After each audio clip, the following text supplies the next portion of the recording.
Well, hello, mathematicians, and welcome back. Today we're just going to be wrapping up the end of Chapter 4, Lesson 1, and showing how we can use ratio to describe the answer to this idea: how many times greater is one quantity than another, right?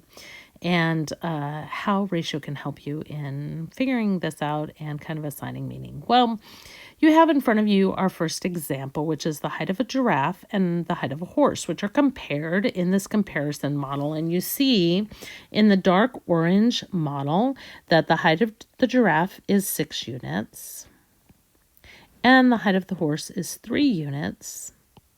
And I want you to notice that in the height of the giraffe is included the height of the horse, not just once, but actually twice.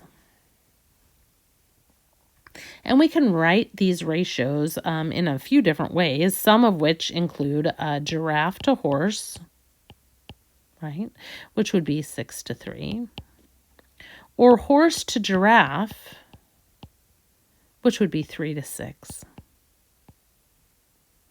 And these can even be written as fractions, 6/3 for the height of the giraffe to the height of the horse, or 3/6, the height of the horse to the height of the giraffe. And these can be further simplified, which we are going to do here in a second. But before we do, I want you to notice that for every giraffe, you would need to stack 2 horses. Okay? And to describe the height of a horse, you would have to take just half the height of the giraffe. All right? So when we simplify this, we see that 6/3 simplifies to 2, and that 3/6 simplifies to 1/2.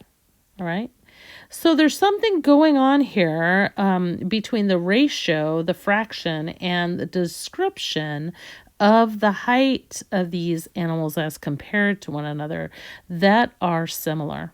All right, there are some similarities, and we want to look at how this translates into problem solving, because although we can see these things very clearly when we draw a picture or think of something visually, or, take a look at it, talk through it, sometimes it's a little difficult when we actually see the written problem. So let's take a look at that now. You see in problem A down here, this question: how many times the height of the horse is the height of the giraffe? In other words, how many times would you have to multiply the height of the horse to get the height of the giraffe? And if you arrange this ratio correctly, you should be able to see the answer very clearly. Okay, so the height of the giraffe, we said, was 6, and the height of the horse is 3, and that simplifies to 2. So our question was, how many times the height of the horse is the height of the giraffe? Well, the height of the horse is 3. And if we multiply it 2 times, we get the height of the giraffe, right? 2 horses stacked on top of each other give us 1 giraffe, right? So I think you can see this very clearly, that this is true, and we're able to see that this fraction, or this ratio expressed this way, gives us our answer to this particular problem. So how we arrange then the ratio becomes very important. So let's try it again. This next question, B says, how many times the height of the giraffe is the height of the horse? So how many times do we have to multiply the height of the giraffe to get the height of the horse, right? And if we arrange it this way, that we're putting the height of the giraffe in the denominator and the height of the horse in the numerator, this simplifies to 1/2. 3/6 simplifies to 1/2. And is this our answer? Well, if we would multiply the height of the giraffe, which is 6, times 1/2, which is what our ratio is simplified to, what would we get? Well, we'd get 6/2. And there happen to be 3 6s and 2, and that is, 3 2s and 6 rather, and that actually is the height of the horse, you see, right here. Right? So, and we did say that the height of the horse was 1/2 of the height of the giraffe. And what is 1/2 of 6? Well, it's 3. And what is the height of the horse? Well, we said it was 3, right? So you see that this actually works out. If we set up our ratio correctly, we will be able to use the ratio to tell us the answer to the problem we're asking. And I just want to point out this word of being used again for multiplication. Let's look at another problem. This is a problem in your book on page 124, and it says that the height of the coconut tree is 48 feet, and the height of a papaya tree is 12 feet. So from ground to crown on the coconut tree, you're talking about 48 feet. And from ground to crown on the papaya tree, you're talking about 12 feet.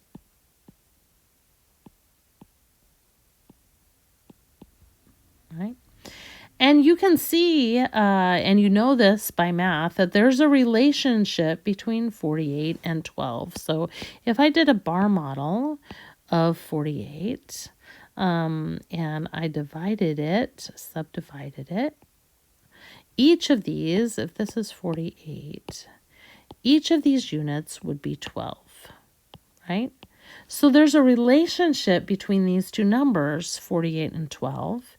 And we can describe this relationship with ratios, right?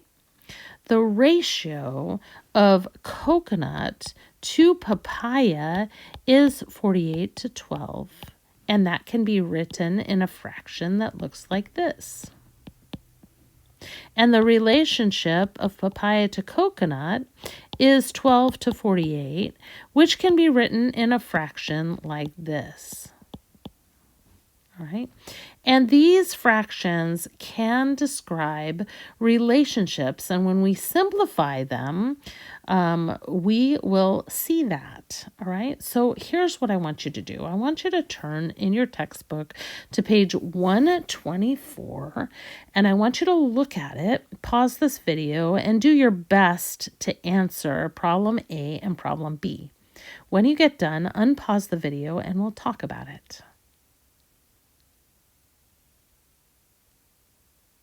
All right, if you are listening to my voice, that means that you have already solved problem 15 and you are coming back to make sure that your thinking is straight.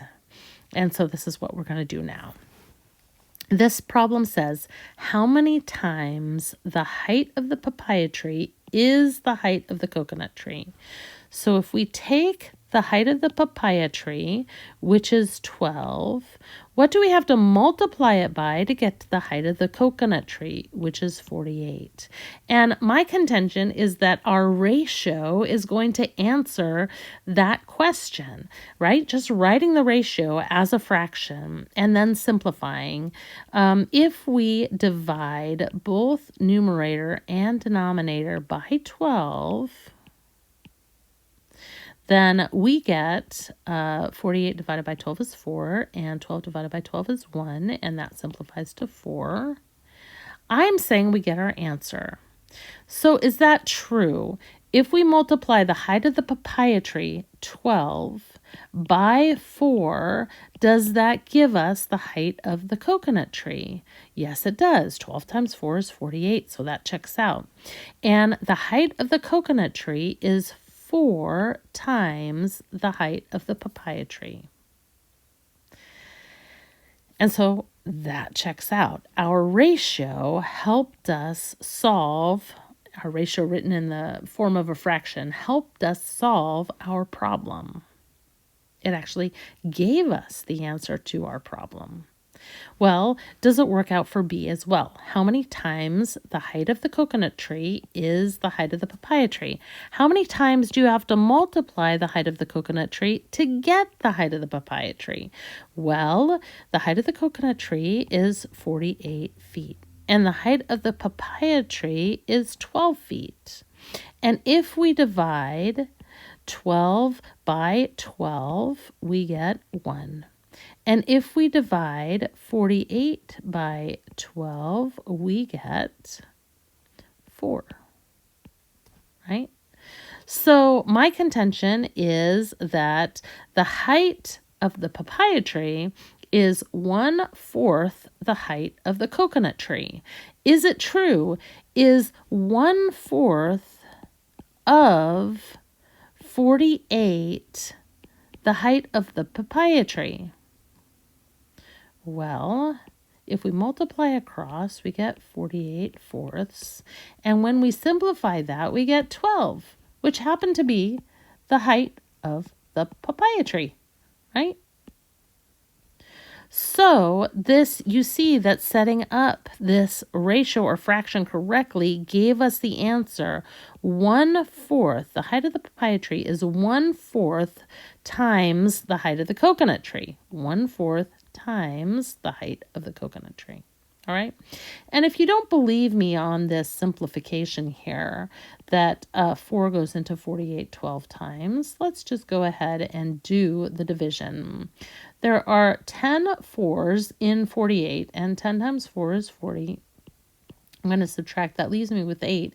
And there are 2 4s in 8, so yes, 12. That was a correct answer.